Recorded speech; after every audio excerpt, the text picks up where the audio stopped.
Welcome back to Bungo Gaming, this is Matt. So I want to talk about my experiences with PAX Aus 2016. And just some of the things I saw there. I do really love PAX comparatively to some of the other gaming conventions that are out in Australia at this point in time, because I think PAX diversifies more about gaming in a wider area. It's not only just the computer games, it's the board games, it's cosplay, and it's various different things about gaming, and it brings us all together into one location. And that's what I really love about PAX. But the two major things this year that were probably emphasized more than anything was esports and VR. I can see what they're trying to achieve with esports. They're trying to get more Australians interested in it, and they're trying to grow the community of esports. And I know there's a lot of great players out there in the Australian community that can definitely get into this and can make some money. So I can see why they're pushing that to get it going. The other side, VR, was huge this year. Comparatively to last year, you can see the difference. It was light years ahead this year. I mean, we saw VR for nearly everything, from various different computer games right down to really other interesting things. I saw a group that were doing drone racing through VR. So it just shows you that VR is really taking off. Sony is pushing it very much this year, and I think you'll see something from Microsoft coming up in the near future as they try to delve into it as well, because this is becoming a very, very big market. It's still probably in its infancy at this point in time, but you can see where it's going to go and how much it's going to influence gaming in the future. So I really think it's really interesting where it's doing and what people are managing to get out of VR. But at the moment, I think it still needs to develop a little bit more. And there's still this other side of the augmented reality that Microsoft does have.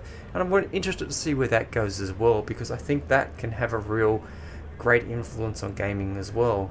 So from the PlayStation perspective, they were definitely focusing on VR this year. They were showing off their VR headset, showing off some of the capabilities. I didn't get an opportunity to actually go in and have a look at it. But the other thing they were emphasizing at the point was the PlayStation Pro. They were showing Zero Dawn Horizon, and they were showing some of the HDR features in it and the power of the actual game itself in 4K. It looks very, very pretty. I think from the perspective of what PlayStation is doing and how they're tying it in with VR, it's going to be a real great combination. It's definitely something I'm going to look at in the future, especially with some of the games that I play. I think the extra power of the PlayStation Pro is also going to be really great. From the Microsoft perspective, they were showing off more hardware this year. I don't think they were really emphasizing games. They did show, well, they had a playable version of Gears of War there, but they weren't really showing off any titles at this point in time. There was a lot of hardware-based things. But one interesting thing that I did experience was I went to the Major Nelson panel first thing on the first day of PAX, and it was very great to hear his stories, and actually had it resounded very well with me because it followed a very similar path that I want to take at this point in time. But one of the interesting things that come out of that is one of the questions that somebody asked was about Microsoft and exclusives, and Major Nelson said that Microsoft really wasn't chasing the exclusive titles anymore. They were more focused on the hardware. Now, I don't know whether this will change in the future, but it's very interesting to see that Microsoft has changed their stance. Now, we all know Sony has been handing out checks left, right, and center to get these exclusive deals, but this is something that really hurts the community, especially when it's very long time frames. One thing that really bugs me with Destiny is the fact that the Xbox players can wait up to 12 months, if not more sometimes, to actually get the same content that we're receiving on PlayStation. So I don't think it's very fair, and I think it really hurts gamers as such to have those exclusive sort of titles happen. And I think that needs to change from a gaming perspective. But it was really great to hear what he had to say. This story is really interesting. If you have an opportunity, you probably should go on to and have a look at the videos that were part of PAX Aus and listen to his panel, because it was very interesting in what he had to say and very funny at times. So I jumped over to the Ubisoft stand to have a look and see what they had over there. They had their sports game Steep, they had South Park, and they're also showing off For Honor. They did have a poster there talking about Ghost Recon Wildlands, which is what I was really trying to get some information on so I could pass it on back to yourselves. But unfortunately they couldn't tell me much of what was going on regarding that game itself. So keep an eye out, and as soon as I have some more information I'll go in depth and start talking about it. From Nintendo's side, there wasn't really a lot at Nintendo. They were talking about the new Pokemon game, but with the Switch announcement, I don't think Nintendo's going to be doing much at this point in time till we hear more about Switch. So it'll be interesting to see where that's going to go and how they're going to grow that as such, because I think the Switch can be a really great thing, but there's still a lot of questions about how it's going to work, what the battery life is of the actual unit, and how portable is it, and how much connection do you need to the internet to be able to play those games. And I think until next year, until we see what the Switch can do, I think that's still going to be up in the air at this point in time about how Nintendo's going to drive forward their gaming side of things.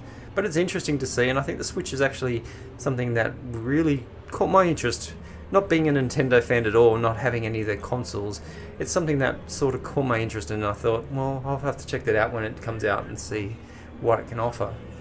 Sega was also showing off Dawn of War 3, which I had an opportunity to play. It's a very interesting game. It's been a long time since I've actually played a real-time strategy. Actually, the last time I was really in-depth into real-time strategies was back in the original StarCraft, so it's been quite a while. But I can see the appeal of the 40k universe. It has a lot of lore, a lot of history, and it is very interesting. And the game was very easy to play and quick to pick up. There has been some complaints from people that it's not grungy and it's very colourful and bright and takes away from that 40k universe, which can be very dark and gory at times, but I think the game overall played very well. I'm interested to see how they're going to expand the game, because the level we played is pretty much the same level everybody else has played on the internet that I've seen. But I want to see how they expand it. Is it purely going to be about building up resources, building up units, and then just attacking enemy bases? Are there going to be objective-based missions? And how is it going to progress into multiplayer, if there is any? And it's something I'll keep an eye on. There's a few guys I follow personally that are very invested in the 40k universe. So as more information comes out, if I don't get involved in it, I definitely will point you in the direction of them to be able to get more information about the game itself. So this year's lineup of indie games was really comprehensive and really great. They had lots of different games out there, but there was two particular games that caught my interest, and both of them from New Zealand studios. So the first one being from iMobi. It was a game called Outpost, and it's in very early stages at the moment, and I couldn't actually capture any footage for it, but it's very interesting because it's very much about that team play. You're on an outpost or some kind of space station, you have to collect resources, you have enemies around you, and you basically have to communicate with your team to be able to escape from the base itself. So it's very much reminiscent of the Alien Isolation sort of genre, and it looks really good because communications is something that I think is breaking down in games and not being utilised enough these days, and it really is focusing on that communication point of view and helping each other to get where you need to. So the other game that caught my interest was called Element, and it was made by Flightless NZ. It was an interesting game. It's a real-time space strategy game for people who don't have time to play real-time space strategy games. And what they've done is broken down the core of space strategy games and more simplified it into an easy way, and it makes gameplay very quick and very fun.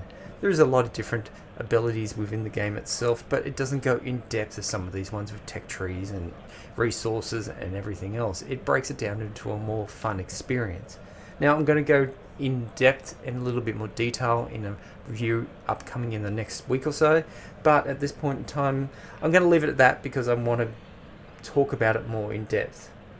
So you can see that PAX Aus was very exciting. It had a lot of great things going on, and this is again why I love PAX so much. The panels were great as well. Definitely I think that PAX this year is just getting better and better as every iteration comes along, and it's something I will continue to go check out and see. Anyway, if you have any experiences from PAX, please let me know. If not, tell me what you're looking forward to, and I will definitely talk to you in the next video. Thank you very much for taking the time, guys, and I'll see you soon. Bye.